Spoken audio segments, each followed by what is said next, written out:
There is incredible excitement for this week's Gilded Newport Mysteries on Hallmark, and you can't have the movie without the book series. And today we are so lucky to be talking to Alyssa Maxwell, the creator of this really cool, fun, cozy mystery series that the movie's based off of, here on Hallmark Mysteries and More. This podcast was created by fans for fans and is not affiliated with or sponsored by Hallmark or the Hallmark channel.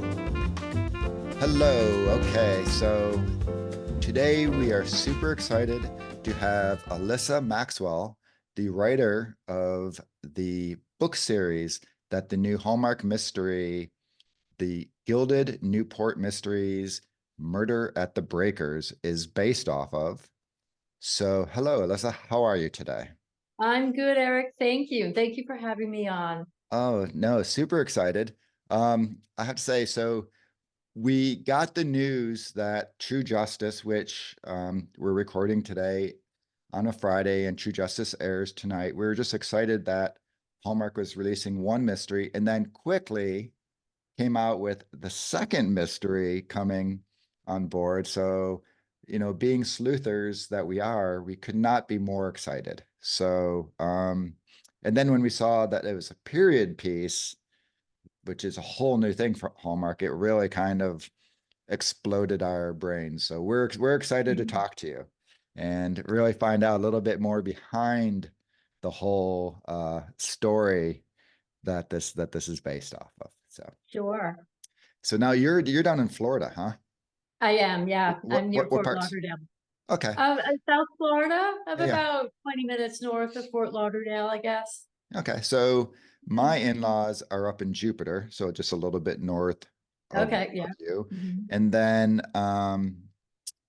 Andrea goes to West Palm Beach, or Mm, they have a vacation place there that they go to all the time. So you're just kind of a hop, skip, and jump away that's right. from Yeah. over there. So Yeah. Not too Florida's far. a little bit different than Newport, A but little bit. so why don't you just tell us a little bit about you, your background? Because I know there is a little more connection to Newport than Yeah. Fort Lauderdale, which Yeah.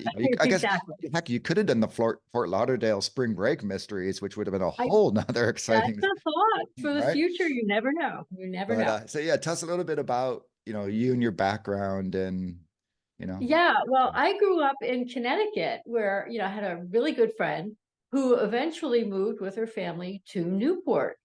And when I went to visit her, we were still teenagers, and I fell in love with the city.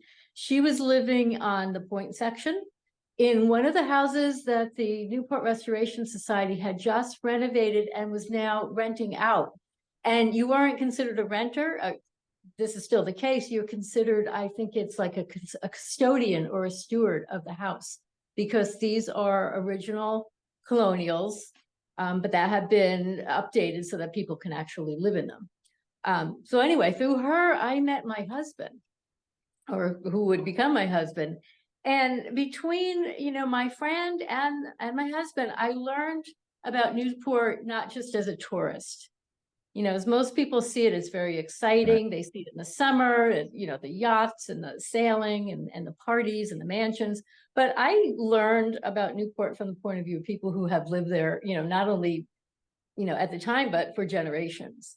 So I really think that gave me a lot of insight, into what makes Newport special, both exciting and, remarkable in an ordinary way. We've since moved obviously to Florida, but we go back every year so I can, do my research, but mostly so that we can, be in Newport, feel like Newporters again, visit with family and friends, of course. Um, but yeah, we like to keep that connection going, keep it fresh.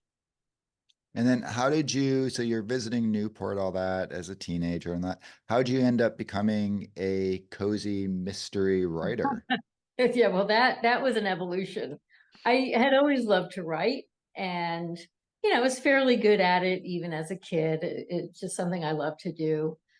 I had another friend when I moved to Florida. I met her, we worked together, and one day she just announced that she was publishing a book, a romance. And I had always thought about writing, but I really didn't know how to get started. And through her, I learned what it was to develop a plot and develop characters, and actually write a book from start to finish. She dragged me almost kicking and screaming to writers' organizations, and she invited me into her critique group. So that's really how it started. And this was back in the 90s. I started in romance. And it wasn't until I wrote Murder at the Breakers, which I started writing it, I think, in 2010, that I made that leap into mystery. So what was it that like took you from, well, Murder the Breaker still has a touch of, you can It see does. a little touch of that, Yeah, romance in it, but that's, the cozy mystery that we all know and love in Hallmark, right? But you're right. what was it that sort of decided to give up just the smoochy smoochy for some, murder? Right. Well, it wasn't just smoochy smoochy. They were historical romances, and they always had kind of a strong suspense or mystery Okay, thread running through them. So it was kind of a natural gotcha. progression that, I just realized, you're a closet mystery writer, so why don't you just do it? Okay, so you've always kind of liked the Yeah. historic type. Mhm. Okay. Yeah. Well, I guess so. My wife's sister lived in Boston for a long time, so we'd go there. My wife, in her summers, one summer, her and her roommate, when they were in school, actually were in Newport themselves, as they had a summer job of being maids, cleaning up like current mansions, like people who live there, because obviously, yes, there's a little bit of money in Newport and all that. A But yeah, little. she loved, like, kind of, you're talking about the two different sides of Newport kind of Mhm. stuff. And then also her uncle was a retired, I think he was a colonel or something like that, but he was they were Newport residents for a long time. So I've spent a lot of time in Newport there as well. And it is a really cool place. So when this first came out, I was excited just about it, and then like I say, putting it into the that 1890s, right? I think that's when it is, late Yeah, 1890s. 1895. Yeah, yeah. I'm assuming you're a fan of mystery in general, right? Right. So Mhm. do you have like any, do you read other mystery books? Do you watch the Hallmark mysteries yourself, or you into mystery Yeah. movies and all that? Yeah, I do. I read really widely, so I couldn't say there's any one author who's my favorite. I like so many, especially historical mystery authors. I love the Agatha Christie movies. I love Poirot. And I do watch the Hallmark mysteries. A couple of my favorites there are Mystery 101 Okay. and the crossword puzzle mysteries, because I happen to love puzzles. I'm not a good crossword puzzler, but I love puzzles of all kinds. So that really appeals to me too. Okay, well, I say you're not alone with saying you love Mystery 101. Yeah, So, actually, the John Christian Plummer, well, I guess you're in Florida now, but he's a upstate New York guy, so he's not too far away from New England there. So Mhm. maybe there's something about those snowy winters that Yeah, helps motivate you guys to get into this whole crime thing and all yeah. that. Well, So honestly though, my books are all set during the summer because that was when the season was, when everybody that's was in the true. mansion at the That's time. So actually you're yeah, I right. have yet to write a winter book set in Newport. Everything's closed up. Well, I guess your heroine, she lives there year round. She So does, yeah, right? yeah. So and Most then of the mansions were shut up by right, then. right. Okay. All right. So let's just talk a little bit about, so you it's interesting. So you really didn't get into like the thing of, oh, I'm a teenager, I have this dream of being a writer, and just sort of progress along. You kind of just sort of like you say, I don't want to say stumbled into it, but like I say, it wasn't the chosen career path. It sort of seems like it was the Well, one that found you. I had been working for a reference publisher. So Okay. I was kind of in that, going in that direction. Gotcha. Okay. Yeah. Okay. And All that's right. where I met my friend who published. So let's just go back to, I guess, to there and to now. Tell us a little bit about like being a writer. Like, how do you like construct a mystery? Do you take it like at the end, like, okay, I know this is going to be the killer with a little bit of a twist, and then you sort of build it backwards and then write it? Or is it sort of go and then you're like, ooh, I like this character, and like, how does it really work? Yeah, it's a combination of the two really, because when I get started, I do kind of have an idea of, who done it and why and how. But, as far as building the plot, I have to develop my characters first. Since I write series, I have a certain set number of characters who recur from book to book, obviously, but it's getting those secondary characters fleshed out that helps me develop the plot, because, why would this person do that as opposed to this person who might react differently? So that helps me build, action, reaction, proaction as I go along in the story. So I'm not one of those writers that I don't have, what do you call those, spreadsheets and things, and a lot of storyboards. I sometimes will use a program called Plotter to kind of get my character set and my setting.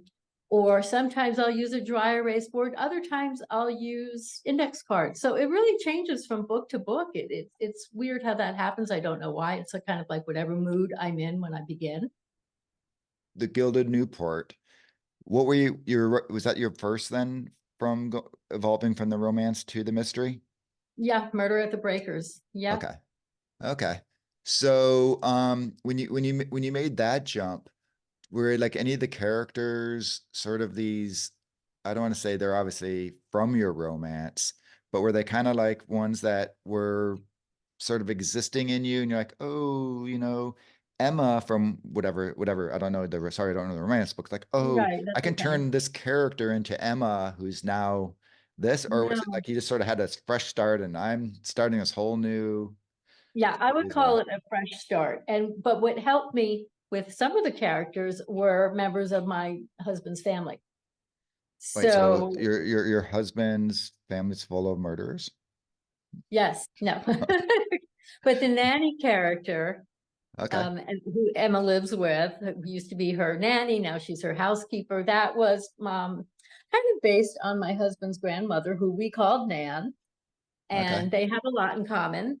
Aunt Sadie, who is never in the book exactly, she's a deceased character who was Right. Emma's mentor. She is loosely based on my husband's Aunt Sarah, who was sometimes called Sadie. So there was a little bit of that going on. I discovered Nellie Bly in my research, who was a Gilded Age reporter. So, a lot of Emma's tendencies kind of, Nellie set those precedents of a woman wanting to be more than a society reporter. Um, but yeah, I would say they were all new characters that came about because of what I was writing, So, characters that I felt needed to people that world. okay. So Emma is roughly based on a real, like I wouldn't say roughly she's based on Nellie Bly, but Nellie Bly, as I or said, set inspired. precedents that, a woman was going to aspire to do more than report on Right. balls and fashions, which is what Emma's trying to do as well. Okay. Well, I'll be perfectly transparent. I've only read the first one, the Murder at the Breakers. Okay. So that's I don't know how she evolves and where everything goes. Um, but I will say that yes, there was the for the time period, she is a very strong Mhm. personality, and especially like how you set her in that, the Newport society where there's very sort of strict rules for what a woman's supposed to like. She drives her own buggy, right? Okay. And why am I going brain dead? The Vanderbilt, her aunt, um, the main Alice Cornelius's Vanderbilt. Mhm. Alice, right? Like Alice is always like, oh, you should have the driver or whatever. And she's like, no, I'll just do my own little thing. So it's kind of is a pretty progressive woman for those, for that time period, which Yeah, is exciting. But they existed. There have always been strong women throughout history. They just didn't always get credit Right. for being strong women. Alva Vanderbilt is a perfect example, and she was from that family and that society, but she really walked to her own. What would you say? The beat of her own drum. So with it, I mean, because it is interesting because, like I say, it's historic fiction, but does have the Vanderbilts in it.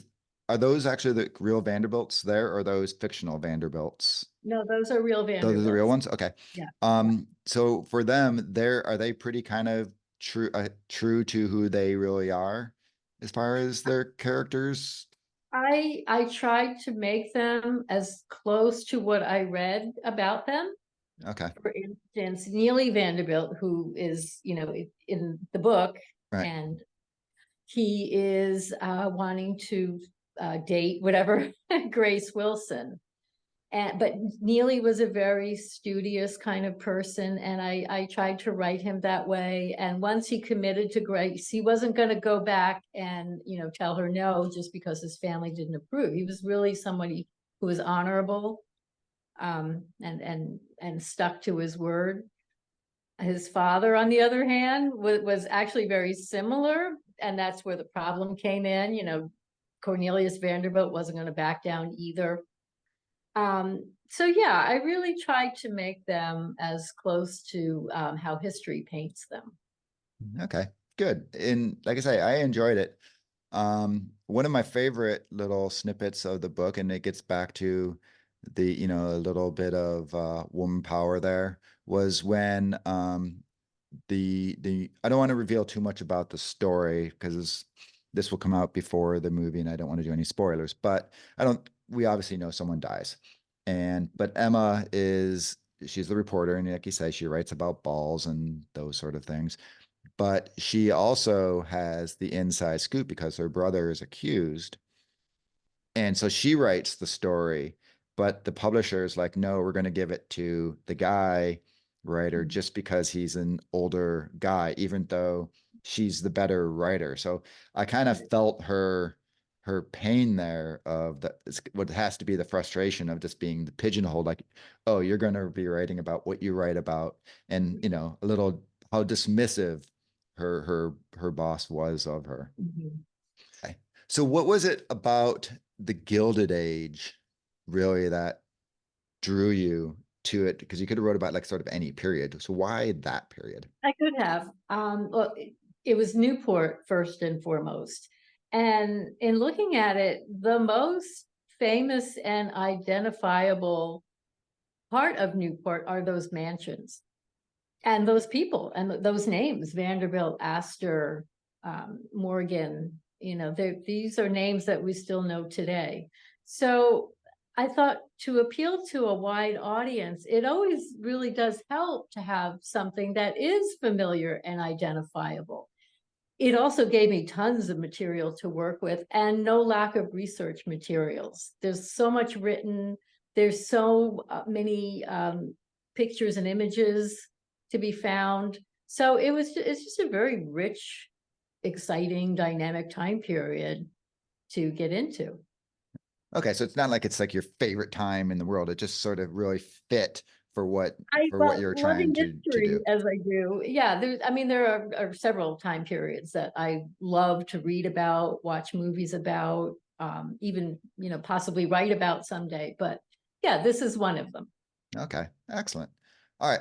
Now we always break in and we do a little fun, little rapid round of questions, and they're just silly little easy questions. So the first one is, what's your opinion of pineapple on pizza?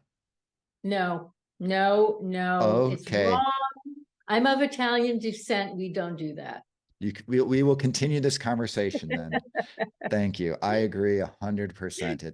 I view people who do that psychotic. So unless, First of all, once the again, acid in tomato sauce and the acid in pineapple, like, wow, that's just too much. perfect.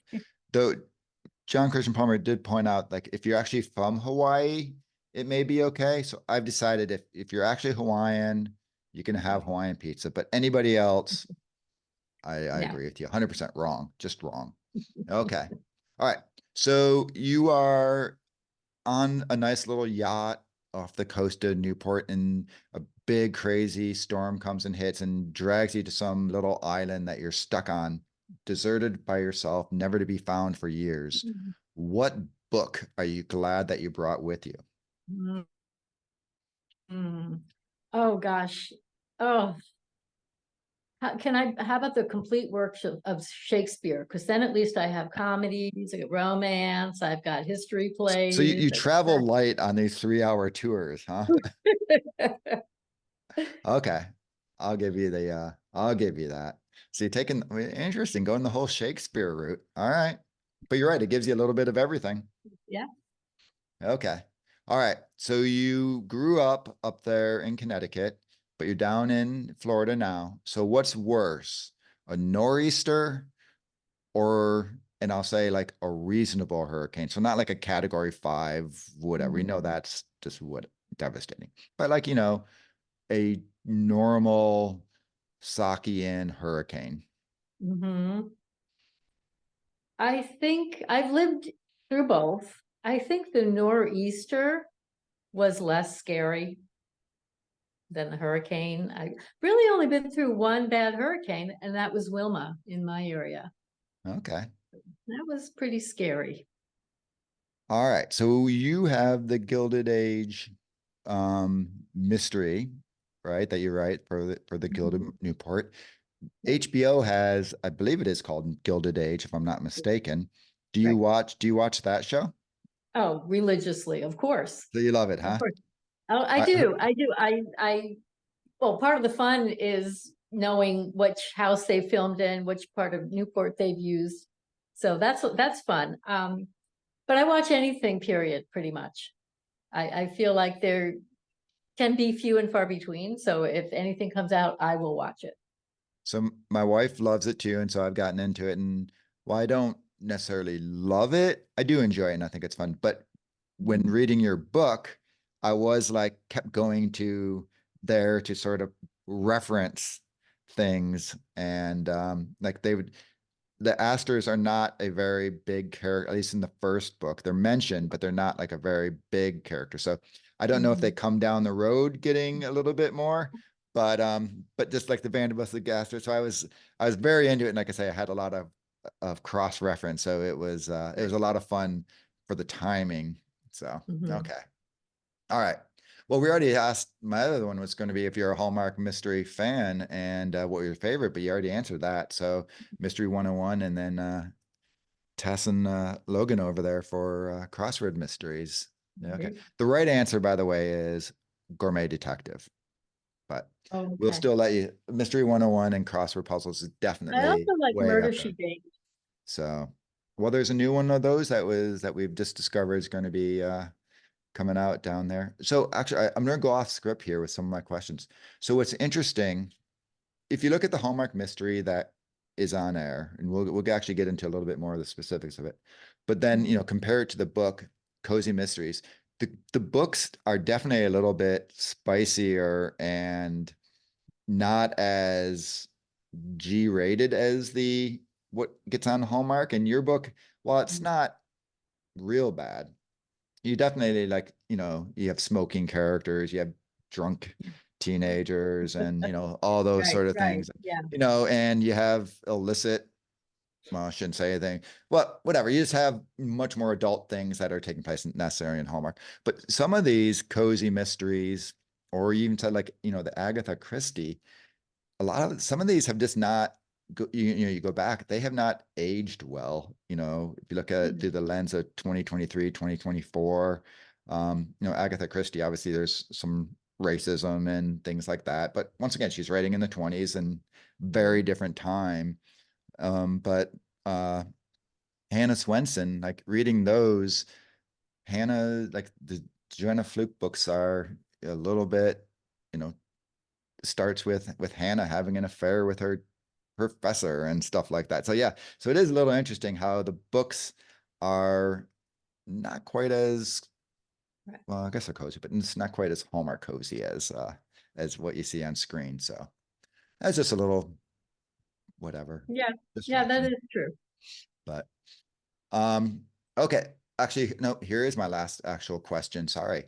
The rapid fire one. If you were a cereal, what cereal would you be? Oh, geez. That Uh, is not anything I have ever thought about uh, before. I don't eat a lot of cereal other than Cheerios, but they're pretty bland and not very exciting, so I wouldn't want to call myself a Cheerio. I, I'll tell you where this story, where this question came from. I was reading a little Yeah. BuzzFeed thing one night when I was like just awake, trying to fall asleep, and it had like weirdest interview questions.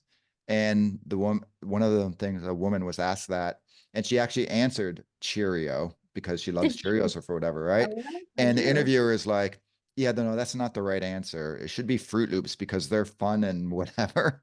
And Yeah. she didn't get, and she's like, "Well, I didn't get the job either." So I Yeah. was like, I think we're going to start asking people what kind of cereal they would be just because it's such a weird, random question. It And then is. tell you, no, but the best is how he said, no, you're wrong. And it's like, what do I think? No, you're wrong. Okay. All right. Let's move on. So let's get into like sort of I imagine a pretty big moment for you. And, the reason why we're talking. So you wrote these, there's 10 of them, right? With an 11th coming out, if I'm not There's 11 mistaken. out, and Oh, number there's 11 out. 12, I'm doing a Okay. final read through right now. Gotcha. Okay. So I'm one Yeah. behind. All right. So yeah, so you have Mhm. this nice series of 11 books and you're writing them and enjoying people reading them and this, that, and the other. So all of a sudden you get a call from Hallmark or a producer or something like that. Tell me about what that was like. Or did you actually approach and say, hey, I think my book would be translate well? How did this, All right. No, go no. from your pages to the It screen? actually is an interesting story of luck. The Preservation Society of Newport County has been really supportive of the series, and they carry the books in all the gift shops at the mansions and their gift shop in town. So the producer who found this project just happened to tour the breakers one day, and in strolling through the gift shop, as they make you do when you Right. exit the house, he saw it. He saw Murder at the Breakers. So he thought, I've been looking for a good Newport project to produce. And he had Hallmark in mind for that. So he bought it, he read it, and then he approached my agent. And this is pre-pandemic. So Oh, this so it is was a how while ago. long this has been Interesting. going on. Yeah, yeah. It's Okay. been a while. Yep. And so when you get this call, and like I say, since you're a Hallmark fan yourself, what was it like? Was it like kind of a whoa, I'm a fan and I'm going to be there? Like that's going to be me now, Well, my agent called me.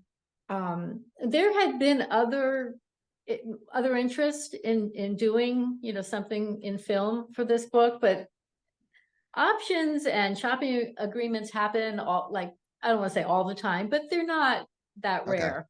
But what's rare is to have it follow through and actually get made into, something that's going to be shown to people.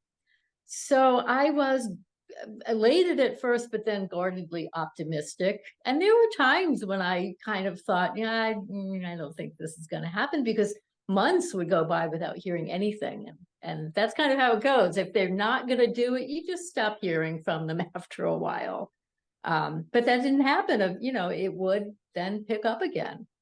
Um, Interesting. Uh, yeah. So That's sorry, that's fascinating because what we always hear about Hallmark is, and maybe this is the other end, like for yeah, your end is like a long drawn out process. But then, mhm, we hear from, once again, the murder mystery 101 is he gets it and he's got 6 days to write the script because they're filming in, mhm, 6 weeks from that point. And it seems like it's such a fast, condensed window.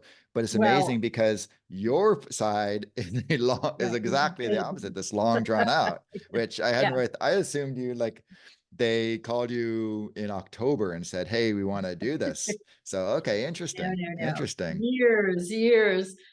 So you But kind of forgot about it for a little bit I there and all of a would sudden comes forget, back. and then I'd hear something, and oh yeah, it's still being talked about. I think Hallmark wasn't sure at first that they wanted to do a period piece.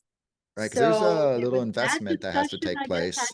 right, that had to happen. But what did happen quickly though is that, it was under first it was just like a shopping agreement, like I mentioned, then it was under option, then they renewed the option and all right. Then all of a sudden, back in this past September, we got the call, we're gonna do it. We start filming next week. And so you're right. Once they get the green light, it's very fast. Okay. Mhm. Interesting. All right. So help us who are not accomplished writers. What's a shopping agreement versus an option? Yeah, and a shopping agreement is when a producer wants to produce it, but they are now going to shop it around to different production companies. So Okay. it's the production company that actually takes out the option. Okay. So that's the first stage where he's just like, hey, I want to work with you. I'm going to go talk to Yeah, 80 yeah, people. I like this material. I want to develop it. Let me see who will develop it with me. And then the So single like that. person is the option, the It whatever could be, the it company. could be a pair. Yeah. What I meant, right? Mhm. But it's a single, you only have one option at a time, kind Oh, of thing, yeah. right? Yeah, yeah. Yeah. Okay, I Yeah. understand. Okay. Very cool. That's interesting. Thanks. We, like I say, we haven't had this side of the discussion before. So what's interesting too, because we just talked to the producer for True Justice, and he is talking about how he gets the notion and sort of goes through things or finds like strolls through a gift shop and comes across a book. He didn't say how the window could be so long. I kind of once again envisioned it being a fairly short thing, but so that's Yeah. very interesting. So Yeah. Well, of okay, course, the pandemic slowed right, everything down. And then there was the strike, right. which even though this was Canada, it still affected them too. So yeah, I guess you're right. There They were things they did this at happened. the sort of the tail end of the strike though. So still a strike was going on. So but I think the writers yep. part of it had ended, but Okay. yeah. All right. So you have your book and we were just talking a little bit about it. There's a little bit of spiciness in it and things like that. Um, and then you get Carrie, and I'm gonna mess up her last name, Forenses, who's the screenwriter who comes in to sort of take it from your pages Mhm. to the screen. Did you have a lot of interaction with her and there, or is it sort of like, hey, here's your book, and then you're like just like us waiting to see what comes out of it? Yeah, I had absolutely no input. Okay. My creative part in this was writing the book. Okay. So once you have sold the rights to the production company, you're basically done, unless you're such a famous author like J.K. Rowling or someone like that. Um, and it's probably best that way because I'm sure I'm too close to the work to be able to say, oh yeah, yeah, you could take that scene out or take that character out. Right. I would want to keep them all.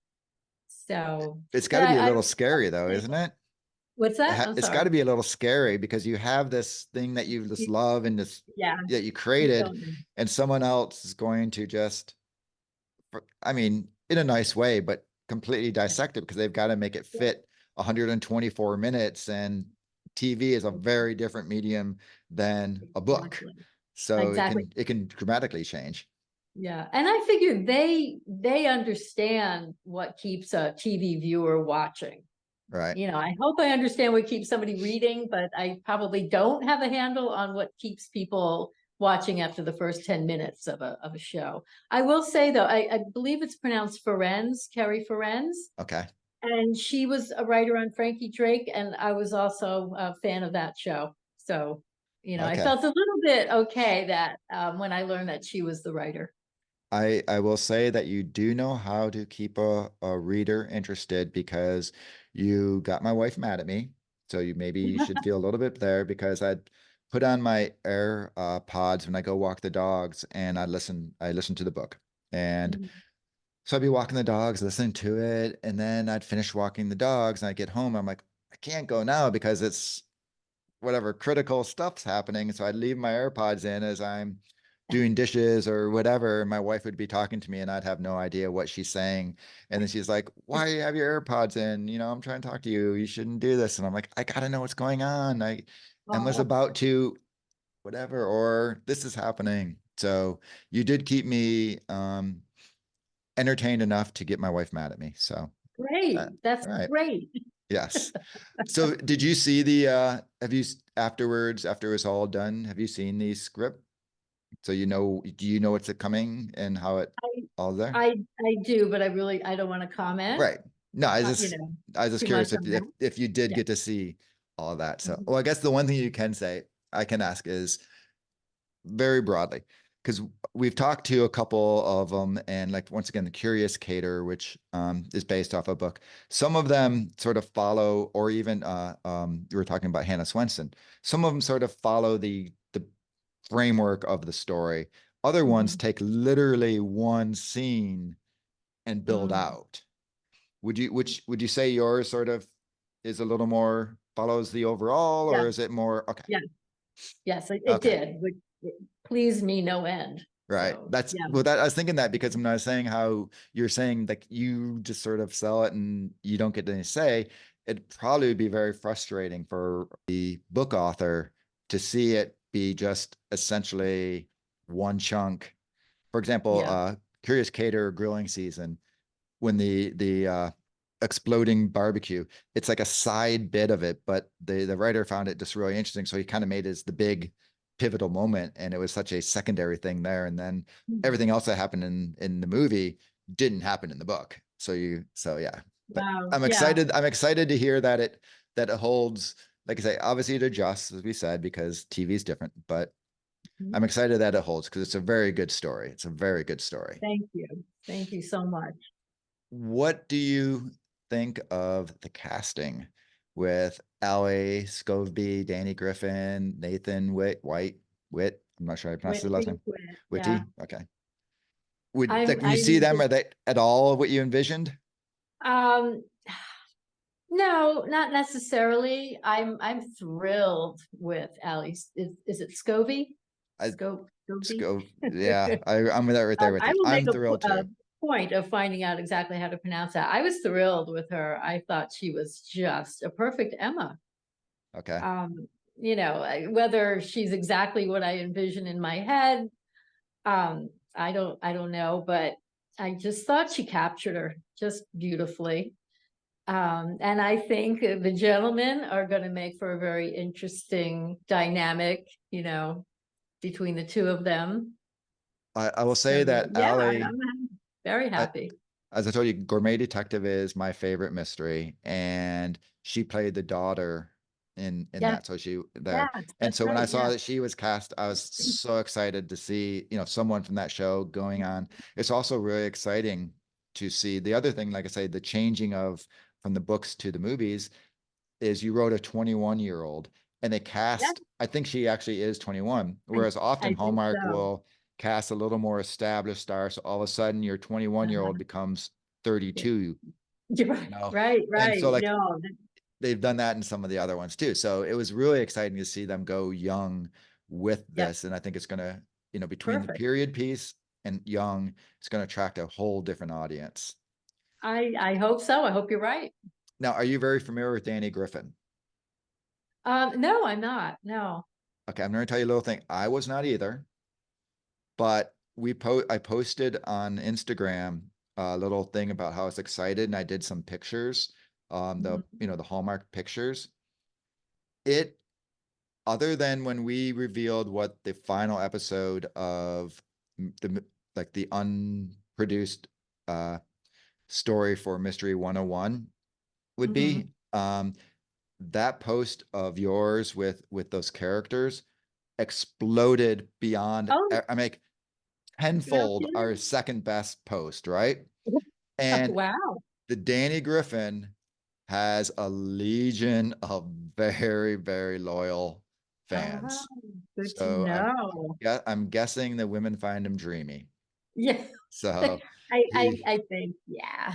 he had like every time I would open up, it'd be like, you have 100 more likes and 60 shares. And I'm like, No what? Whoa. So kidding. yeah. Wow. I didn't, Oh, because I didn't, aging if I myself. can I didn't know who he share was that either. post, I'm gonna figure out a way to do that. Yeah. So I think they did a good job casting. Uh-huh. And Now there they did go younger than the character, I think. oh, he is? Remember, the character of Jesse is about 10 years or more older than Oh, Emma. right. So he seems more in his 20s. Yeah, you're right. Yeah. And I don't want to talk anymore about anything else because I think we'll start getting into a little bit of spoilers, because if you start talking characters, Right. just it'll reveal. I don't know where they go with it, but I don't want to reveal because you got some good twists, and I'm hoping that they kept some of those, like not just the murder aspect, but the character development twists and things like that. So do you have a big watch party plan for when this comes out? I don't have a huge watch party plan because we're going to do it at a friend's house because her TV room is bigger than mine. So I figure we'll have about, 10, 12 people. But I have friends in other places who are also planning watch parties. So between all of us, yeah, it'll be scattered, but I think um for yours, you should make it have to be like costumes, so you all have to dress in inferior. well, So, maybe I'll give Julian Fellows a call to see if we can borrow some of those. well, You might. that's the other thing, the costuming in this. We're going to talk to the two costumers from the show. I mean, oh my gosh, and like we've only seen 6 pictures, I think, but absolutely insane costuming for this. Like the pictures they show of Ellie slash Emma, Mhm. just gorgeous, gorgeous. So, like I said, that's probably part of the, I think maybe the little hesitation with Hallmark was you couldn't just go to the regular old closet and grab some of Right. their clothes and reuse them. Like they had to do a little investment in costuming to get it. Exactly. Right. And And they needed houses that were going to stand in for the Newport mansions. right.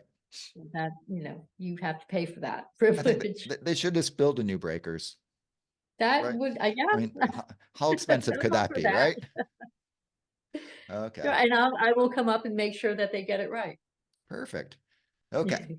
So you've got 11 books in the series, and I know this is obviously turning into the movie, and so nothing against it. But of the 11, which is your favorite? And I know people say, no, I love them all. It's like my children. Yeah. Everyone has a favorite kid. So which is your Hmm. favorite book? Oh gosh. I mean, it does change from time to time. I love Murder at King's Cove, even though that's probably the smallest house, the smallest mansion I set a murder at. But Emma is faced with a real dilemma toward the end of that book, and she has to make a tough decision. And I What just number is it really, in the series? oh gosh, Like middle, little, it's in late? the middle. It's Okay. in the middle. Yeah, Murder at King's Cote. Um, Can yeah, you so can you it was. jump around, or What's that? can you jump around, or do you really have to go 1, 2, 3, 4 to understand what's going on in that one? I think I put enough in each book that you get the idea of who she is and what her life has been and where she's going. But with the series, it's always best to Right. start with the first book because her life evolves from book to book. So, Okay. plus there are spoilers in the later books that you'll have the answers to questions raised Uh, in the earlier books. So so I there's can't just that. jump to King's Cove right now, going Um, breakers to King's Cove, you could possibly. It's funny. I mean, these books started coming out 10 years ago. right? So for me to just off the top of my head tell you which number a particular book is, I would have to see a list. I'm guessing you don't know if there's anything like they're like, oh, we already want to go do the next one or anything like that. But I if you don't do, know. you're not going to tell me. I honestly, I don't know at this point. Well, we're very big fans over here and strongly say if they're going to do one, they have to do three because, like you're saying, characters develop, Mhm. you get to know them a little bit more. You have the luxury when you write the book to be able to explain more, to go into more detail. But in Yeah. the TV version, things get edited. So we really think there should at least, if you're going to do it, you should at least do three. So we are saying they should do more. I expect the ratings are going to go bananas for this based off of, like I say, just the little bit of post that we've done and how successful it's been. But so you obviously have you said the 12th one coming out. Mhm. You have anything else going on? Do you have like other I have a series or things second that could write? series. Yeah, I have a Okay. series called A Lady and Ladies Made Mysteries, and that's set in England in the early, well, they begin right after World War One ends. So kind of, Okay. within a month of Armistice Day. And I'm writing now the ninth book in that one. So how is it writing, jumping like back and forward between, do you ever like, Yeah, I don't oops, mind I'm that all of at a sudden all. writing Emma in this one and I've kind of I have to have shift my character? dual sleuths in the Lady and Ladies Maid, but the lady and her maid. And no, I don't have a problem switching back and forth, but I write every 6 months. I write, within 6 months, and then when that book's done, I immediately have to start on the next one. That's been a little grueling, I have to admit. So you give But yourself other than 6 months? that, it Is that what you're saying? hasn't been a problem. What's that? So you're saying you give yourself 6 months to complete To a write book? each book, right? Okay. Right. So I don't have a lot of downtime. And Um, when you write, we're supposed to be done by now, but you just opened the door, sorry. But oh, are you kind of like the one who's a structured writer? Like I'm gonna write from 10 o'clock to 3 o'clock every day, or are you just sort no. of, I feel motivated and I'm gonna write uh, as long as In I'm done in 6 months? theory, in theory, well, I do sit down every day, every weekday. I don't write on the weekends. That's my time to recharge and, relax and enjoy. I do sit down every day, but whether I write 5 pages or 7 or 8 or 9, that varies, depending on, is my brain working that day? Um, things like that. So, And, but I try. and I know like a screenplay are all, essentially like 103 pages and stuff like that. With your books, are they all essentially the same length, or is it just however long it takes to tell the story, or? They average 80,000 words, sometimes, a few Okay. less, a couple of times, a few more. Okay. So, it's not set in stone, but yeah, Interesting. Okay. All right. Do you ever sit there and when you sit down and okay, I'm gonna write and just look and just stare and stare and stare and stare and nothing's sure. coming? Yeah. Yeah. What helps though is I go back over what I wrote the day before. So that just kind of gets me back into the Okay. characters and the flow of the story. All right. I find I write better if I've got some kind of music going, usually classical. Okay. Helps. Interesting. Well, you kind of Mhm. go with the period then with the like A your little, piece yeah, and stuff kind like of. that. Okay. Yeah. All right. All right. Well, this was absolutely fantastically interesting. Illuminated some things that just that we don't know being fans. It's as we talk to the different people throughout the process, we just learn more and more how movies come to be. And like I say, it was fascinating for Mhm. me just learning that you started talking so long ago that I just thought you all of a sudden got a call and they're like, hey, we're making your book into a movie, and you're like, woohoo. Yeah. And no, Right. it's not that at all. Mhm. So but okay. Yeah. Well, thank you very much for joining us. I look forward to reading the next book, even though I want to jump ahead to the fifth book or whatever, whichever one it is. But I will stay true and go in order I so would. I can see Emma progress as she's supposed to. And I do have questions about the relationships and stuff based on the first one. So I'm Okay. curious if Okay. because it ended not as I expected. Mm. I'm interested to see if it continues or not. So you, Right, like I say, you right. you definitely left it with enough question marks that have you itching for the next one to see where it goes. So I And appreciate it. I'll tell you this much, the next one takes up almost where the first one leaves off. Okay, so she's just stumbles on. She's like just one of the other ones. She just stumbles on. Got to stay away from her. She stumbles on murder after murder. Like, oh, if you want to be careful for your health, stay away from Emma. Exactly. Don't Good, invite her to your party. good chance you'll die. Right. Okay. Okay. Well, thank you very much. It's been a pleasure, and I Thank wish you you, all the Aaron. success with both your book coming up, as well as that the movie is so successful that they want to do the next one and the next one and the next one. Thanks so much.